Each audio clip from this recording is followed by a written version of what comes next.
சூப்பரான கோழிக்கறி பிரியாணி எப்படி செய்யறதுன்ட்டு பார்க்கலாம். ஒரு குக்கர்ல எண்ணெய் நெய் சேர்த்துக்கலாம். அளவெல்லாம் டிஸ்கிரிப்ஷன்ல தரேன். இப்போ ஓல்ட் ஸ்பைசஸ் சேர்த்துக்கோங்க. பொரிஞ்ச பிறகு வெங்காயம் சேர்த்து நல்லா கலந்து விடுங்க. கலர் சேஞ்ச் ஆகி வரட்டும். இஞ்சி பூண்டு விழுது சேர்த்து பச்சை வாடை போற வரைக்கும் கலந்து விடுங்க.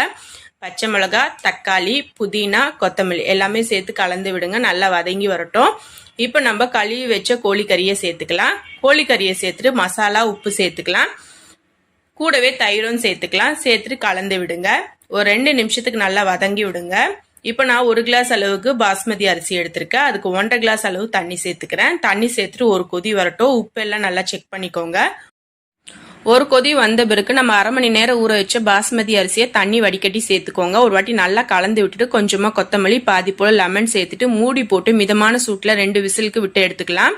இப்போ விசில் வந்துருச்சு. ப்ரெஷர் அடங்கு ஓப்பன் பண்ணி பார்க்கலாம். நம்மளோட சூப்பரான கோழிக்கறி பிரியாணி ரெடி ஆயிடுச்சு. கண்டிப்பாக ட்ரை பண்ணுங்க. வீடியோ பிடிச்சிருந்தா லைக்